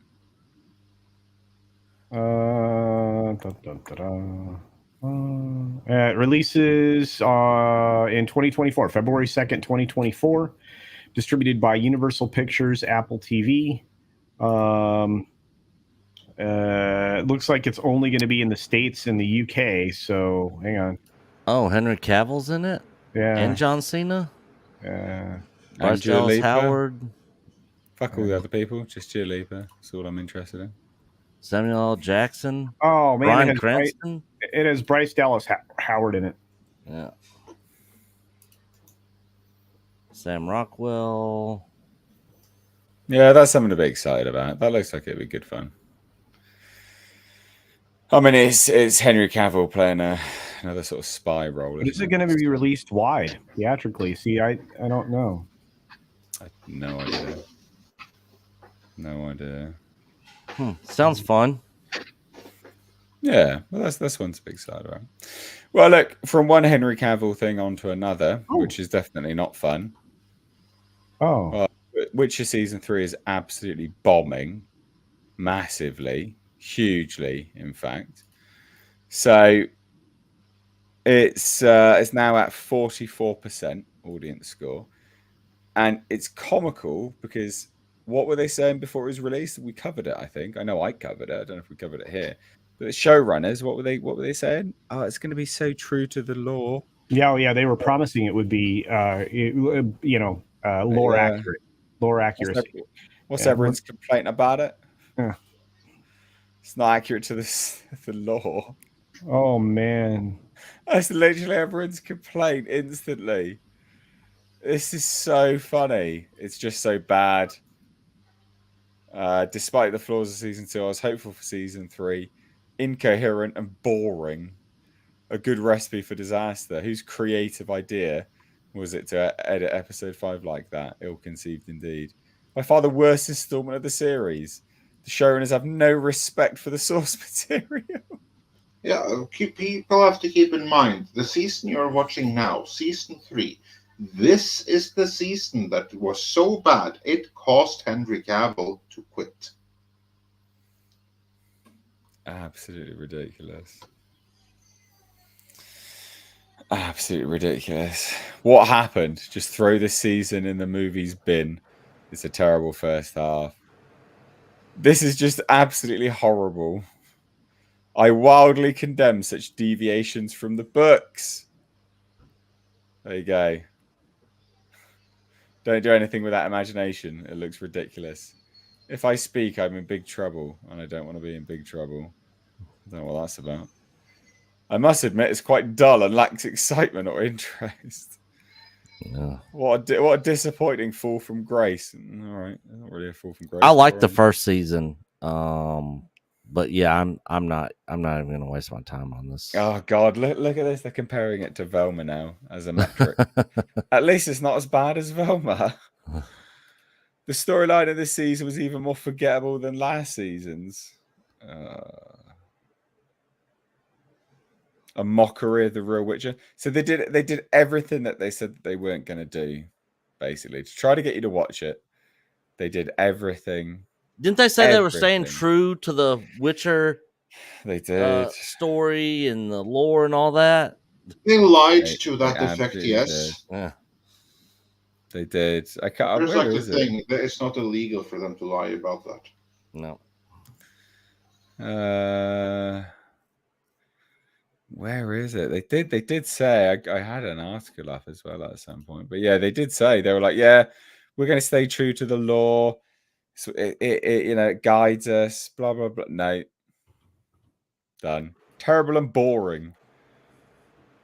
I can see Henry Cavill's last day of filming on this thing. He just takes all the stuff off, walks straight to his car, and is like, "See ya, bitches," and he's out. Fucker. Yeah, see you later. Fuck out of here. Again, they just had to stick to the source material. They had the books, the games to take inspiration from. They're great actors. Why would they actively choose to ruin their own show this bad? It does feel like it at some point, doesn't it? That they are actively trying to ruin stuff. And they're going on with the season 4. 4 and 5. Yeah, 4 and 5. Yep, 4 Filming and it 5. back to back. Yeah. Wow. Jesus. What a waste of money that's going to be. One absolute waste. Any final thoughts on The Witcher? I mean, we saw R.I.P. Witcher. R.I.P. I don't have anything to add to that. basically with your statements, with the showrunner statements and all the people talking about it, coming essentially as outright lies, like bold-faced lies. Season 4 and 5 are doomed. That's why they're shooting them back to back with Liam, and they are not going to generate viewership at all. Yeah. I said this when it was announced they're filming back to back. I said they're filming back to back because they know that they're done. Yeah. They know they managed to get Netflix to agree to it, and before they managed to pull the plug, they've got them to agree to film it back to back because they know Netflix will pull the plug otherwise. And they do that. They're happy to pull plugs on shows 1 season, 2 seasons in, even mid-story. They don't give a toss. Have they even started filming the 4 and 5?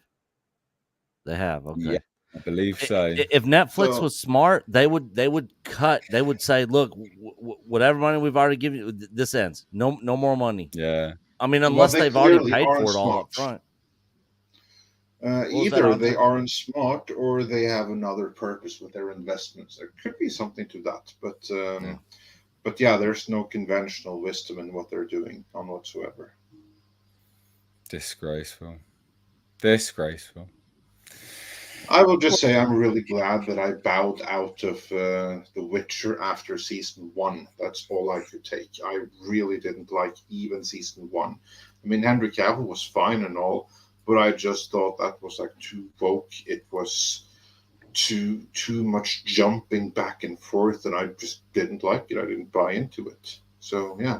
Very happy to have dropped out of season 1. Never checked out season 2, and I'm glad I didn't. Well, I'm not checking out season 3. I cannot be bothered. I just cannot be bothered. I gave up after last season. I wasn't coming back. First of all, the first season I thought was shit because of the non-linear storytelling jump. Exactly. I hated that. God. I hated that aspect of it for sure. And then by the time we get into season 2, and it just further destroys my interest in it because it's nothing like any of the things I'm familiar with, nor does it follow the lore. And plus, now reportedly from Forbes and others, this season 3 actually wildly deviates even farther from the lore. You're getting more things you haven't seen nor heard about. That's not sticking to the lore, guys. No thanks. Yeah, I'm out of this stuff. Yeah. I'm not. It's like Star Trek Picard. They burned me, and I'm not interested in coming back. Honestly, they could come out with the best ever show, and I'm not doing it. Well, the difference is, of course, that Terry Matalas was able to salvage Picard in season 3 and even reframe season 1 to make it work within the context of season 3, as incredible as it may sound. Yeah. But there's no risk of that happening with The Witcher, because Lauren Hissrich, incompetent as she is, talk about diversity hire. She's still running that show. She's not letting go of it. There's no fan that suddenly came in to right that ship. So that's just going to continue to be a worse disaster than ever. I'm honestly surprised that Liam Hemsworth, who is the new Witcher, would accept it. Because with that series, he basically just established himself as the, you can't afford the real Hemsworth? Well, he's Frank Stallone. Yeah. And joining us to chime in with his 2 cents is Tom. How you doing, bud? What's up, Tom? Yo. Hey, big feeling better? Not really. They stuck me 3 times because I couldn't get it right the first 2. Oh, it's fantastic when they do that. When they treat you. I know, right? And that's what took me an extra half hour. Yeah. Jesus. Well, but how's everybody doing on this 4th of July? Well, better than you, I think. Definitely. As far as The Witcher goes, I have nothing to say. Yeah. Liam Hemsworth will not save this show. No, he will not. He's done. He is done. We actually don't have any other topics, Tom. But He's more like Liam, not worth as much as Henry Cavill is more like it. Yeah. Well, they're paying him less anyway, I'm sure. So. Well, he's done really good at establishing himself as this is now the Hollywood replacement actor can't get anyone good. Yeah. Need a recast. The lesser Hemsworth will do. The lesser Hemsworth.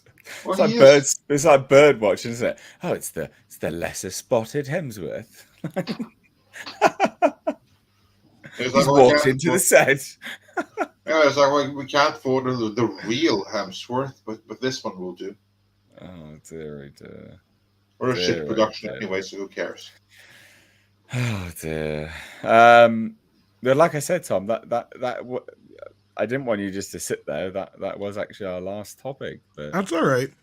are you all right? You all good now? Yeah, no, I'm eating anyway, so it's all good. Good. Sweet. Good. So on that note, culture, what have you got coming up? You got anything you're doing lately? Yeah, well, I mean, I crossed the 8,000 subscriber barrier faster than I thought. I'm on my way to 10K. Yeah, pretty wild. Yeah, the Indiana Jones follow-up video, my version of a what do you call it, a post-mortem, Andre? That thing went out there talking about just how much money this is going to lose, and my revised ideas around how much it's going to make. And I feel like that one's worth it because a lot of people have watched it. It's a good one. But no, I've just got the 6-minute daily Monday through Friday that I do regular in the morning time. I try to mix it in right between Nate dropping like 70,000 videos in the morning here, and then I think I get to go to the doctor tomorrow, so I'm going to miss Midnight's Edge in the morning. But y'all should check that out because Andre and Tom killed that. And tonight's Tuesday, so I've got family barbecue. Because it's the 4th of July, Independence Day. Perfect. Nick, what is it you're doing? You dropped something in the private chat there, buddy. So what's this? So I am taking over our second channel and turning it into my personal channel, Echo Base Entertainment. I'm probably gonna rebrand it to like Nick Talks Entertainment or something. I don't know what I'm gonna do. It's already monetized though. So I've got a good name for it. What? Chillstream Central? CSC, the Chillstream Central. Yeah. See, all the chill streams happen on the main channel over on Echo Base Network. Can't do that now. Yeah. How about you have so many chill streams? It's Nick needs a sweater. Yeah. But okay. So yeah, I am gonna. I do like what Paulie Latino Slant just said. Nick after night. I like that. Or even I couldn't really call it Nick at night because that would be. Yeah, you can. Fuck them. I mean, could they come after me for that? Maybe. Not really. Yeah. But I don't know. I'm definitely changing it from Echo Base Entertainment to something else. Okay. Chill Base Network. Yeah. I don't know. Hoth with Nick. It's not going to be anything Star Wars related. Oh, I'm not doing any Star Wars. I thought Hoth. You're just chilling in Hoth. Yeah. Well, see, it's Echo Base Entertainment because it's kind of linked to the main channel, but it's not going to have no Star Wars content on it at all. I'm not going to talk anything Star Wars. We're not. Go ahead. Jump in here, guys who have heard all of that. If you want to check out that channel, you've got to refresh the stream, and you'll find it in the description box right now. Ooh, I've put it there right now, so please do head on over. Thanks. Show Nick some love. Nick's a good dude. He drops in here and obviously regular on the podcast, and we do appreciate him. So please do head on over to that channel. You'll see it, Echo Base Network, but then also Nick's personal channel should be there if it's saved properly in the description box. So head on over and subscribe and look at these great suggestions. Nick at Night. There's Night at Nick's. I like that one. Nick's. There's a good few ones there. Yeah, I'm not. We're not Echo Base Network. What are you going to be talking on over on that channel? I don't know. I don't know. Don't ask him such complicated questions like that. It's I think he actually planned this thing. Yeah, it's. I mean, I have no idea. The thing is, I got a certification test I got to study for over the summer. I actually got a book over here in my chair next to me. So I don't even know how much time I'm going to have to really do anything with it right now. But Yeah. It might be a while. It might be a while, but I don't know. I'm just kind of thinking ideas or something, Yeah. coming Okay. up. All right. I don't know. Well, hit, like I said, hit subscribe over there, guys. Tom, what have you got going on, dude? I know you've literally just dropped in, but what are you going on? Dorpheus, if I'm saying that right, Dorfiofiso 5, whatever it is. Sorry about that, buddy. He asked, where can we listen to Tom's Brandon song? Well, it pops up from time to time. In fact, you'll probably hear it kicking off our 4th of July celebration over on Midnight's Edge After Dark here in about 55 minutes. So I'll tell you what, we'll kick off the show with the Brandon song. So there you go. Oh, okay, there you go. There you go. Yeah, I need to start linking. You guys need to let me know what you're doing after this stream so I can do Sure, like a I'll give you the redirect. link right now. I don't know how to do it when I'm live. You Oh, need to tell me. I'm probably gonna. I've forgotten how to do it. I'm probably gonna take a shower, but I don't think I'm gonna stream that. Well, yeah, don't do that. Well, No, chuck you save that the for link. OnlyFans. Okay. Chuck the link to the Well. in the chat, Tom, and I'll chuck it. So this is your. That's the 4th of July stream coming up here tonight. All right, so that's Tom's 4th of July stream. And Andre, what do you got going on, dude? You got anything going on? Well, working on our Indiana Jones and the Dial of Destiny post-mortem, where we will go through the official reasons, according to the Entertainment Media Complex, why the movie failed. Plus, of course, I'll add in the ones that they didn't mention. All right, perfect. So that hopefully should be dropping inside of the next 24 hours here, depending on how editing goes, because that, of course, does take time. Yeah, unfortunately it does. We actually just had 2 super chats drop in, so we'll just read them out quickly before we disappear. So Al Humphreys for £5 says, "Hello, Tom Connors, mate. Love you, buddy. How's the doggo? I hope she's all better." Doing great. She's doing a hell of a lot better than I have been. Yeah. She healed up pretty good. The tumor came back benign, so she's good there. She's doing great. Yeah. Oh, that's great news. Excellent news. Excellent news. That was fantastic. Thank you all for all the help. Yes. Yeah, I think we're all happy to do that, to be honest. Paulus Plain says The Empire Strikes Back Ice Planet Hoth was shot in Finso, Norway. So call I the show Finso. What's this? Well, it's actually true. It's a true bit of trivia. I'm sure that Nick knows this. Yeah. Yep. The Ice Planet Hoth is shown. It was filmed in Norway, in a place called Finse, and you can actually go there to that exact location very, very easily.